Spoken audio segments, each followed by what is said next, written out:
सच बताइए, क्या एग्जाम के प्रेशर में समय और कार्य वाले सवाल दिमाग का दही कर देते हैं, बहुत टाइम खा जाते हैं ना? अगर ऐसा है तो चिंता मत कीजिए, आप अकेले नहीं हैं।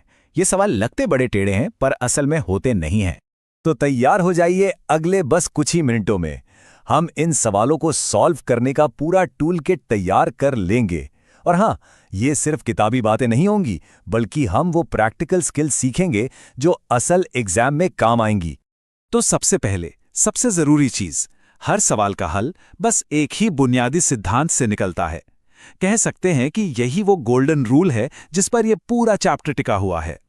देखिए, सबसे मजेदार बात यह है कि समय और क्षमता यानी कि एफिशिएंसी, इनका रिश्ता 36 का आंकड़ा है। मतलब एकदम उल्टा। जिसकी काम करने की स्पीड यानी क्षमता ज्यादा होगी, जाहिर है उसे टाइम कम लगेगा।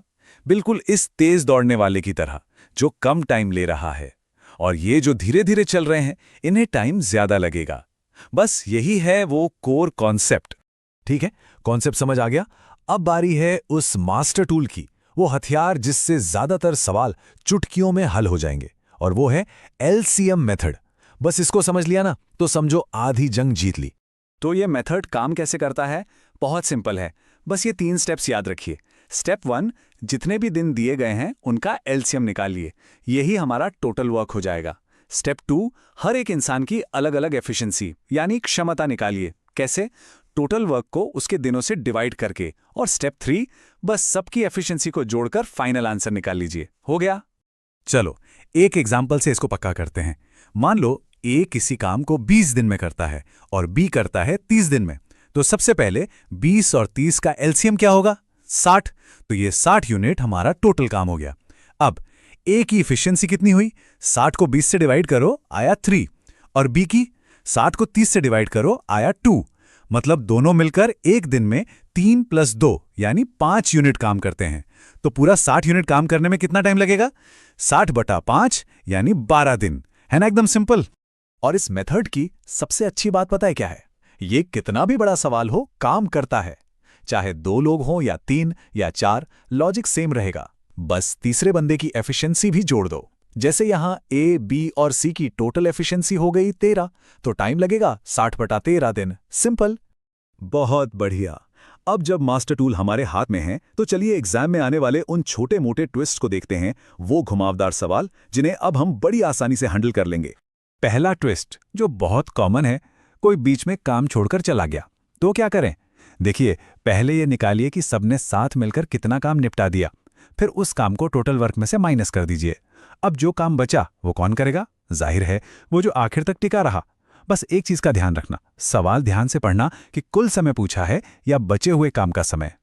दूसरा ट्विस्ट, बारी बारी से काम करना, मतलब ऑल्टरनेट डेज पर। ऐसे सवालों का एक ही तोड़ है। एक साइकिल का काम निकाल लो। जैसे यहां 2 दिन की एक साइकिल बन रही है जिसमें 11 यूनिट काम हो रहा है। अब बस इस साइकिल को तब तक मल्टीप्लाई करते जाओ जब तक टोटल काम के एकदम करीब ना पहुंच जाओ।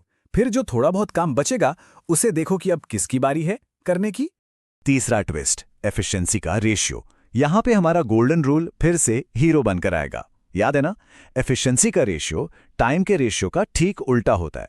अगर कहा जाए कि ए बी से डबल एफिशिएंट है, तो उनकी एफिशिएंसी का रेशियो हुआ 2:1, तो उनके टाइम का रेशियो क्या होगा? ठीक उल्टा, 1:2। चौथा ट्विस्ट, जब काम टुकड़ों में यानी फ्रैक्शन में दिया हो। जैसे कोई कहता है कि वो 1/4 काम 5 दिन में करता है, तो घबराना नहीं है। सबसे पहला काम ये करना है कि ये पता लगाओ कि उसे पूरा एक काम करने में कितना टाइम लगेगा। एक बार वो मिल गया तो फिर क्या, फिर तो हमारा अपना एलसीएम मेथड है ही। पांचवा ट्विस्ट, ये पुरुष और महिला वाले सवाल। यहां बस एक छोटी सी ट्रिक याद रखनी है। सवाल में जहां भी या यानी और लिखा हो, उसका मतलब है बराबर, = और जहां और लिखा हो उसका मतलब है प्लस। बस इससे आप एक पुरुष और एक महिला की एफिशिएंसी के बीच का रेशियो निकाल लेंगे और सवाल एकदम मक्खन हो जाएगा। और छठा ट्विस्ट, मजदूरी यानी पैसों का बंटवारा। ये बहुत बहुत जरूरी है।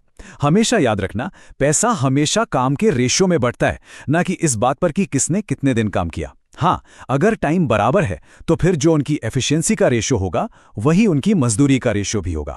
अब तक जो हमने सीखा है वो जबरदस्त है, लेकिन अब अब बारी है एक सीक्रेट मसाला फॉर्मूले की, जो एक पूरी अलग ही तरह के सवालों को यूं चुटकियों में सॉल्व कर देता है।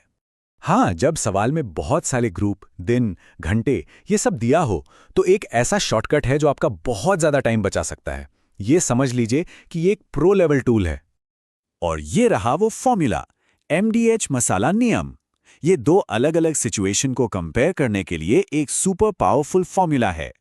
M मतलब मेन यानी आदमी, D मतलब डेज यानी दिन, H मतलब आवर्स यानी घंटे और W मतलब वर्क यानी काम।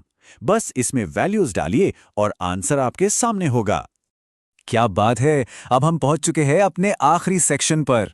यहां हम जो कुछ भी सीखा है उसे फटाफट समराइज करेंगे और एग्जाम के लिए कुछ बहुत ही जरूरी टिप्स पर नजर डालेंगे। ये देखिए, ये है आपकी क्विक रिवीजन शीट। सारे जरूरी फॉर्मूले और कॉन्सेप्ट्स बस एक ही जगह पर। लास्ट मिनट रिवीजन के लिए इससे बेहतर कुछ नहीं हो सकता। इसका एक स्क्रीनशॉट तो बनता है। और ये रहे कुछ टॉपर्स वाले जरूरी टिप्स। पहला, हमेशा सवाल की आखिरी लाइन पहले पढ़ो ताकि पता चले कि निकालना क्या है। दूसरा, इस बात पर खास ध्यान दो कि शेष कार्य पूछा है या कुल कार्य। और तीसरा, एग्जाम में पहले आसान सवालों को निपटाओ, मुश्किल वालों से बाद में लड़ना। और जाते जाते ये एक बात हमेशा गांठ बांध लेना, गणित देखने से नहीं, पेन चलाने से आता है। तो अब इन सारी ट्रिक्स को आजमाने और प्रैक्टिस करने के लिए तैयार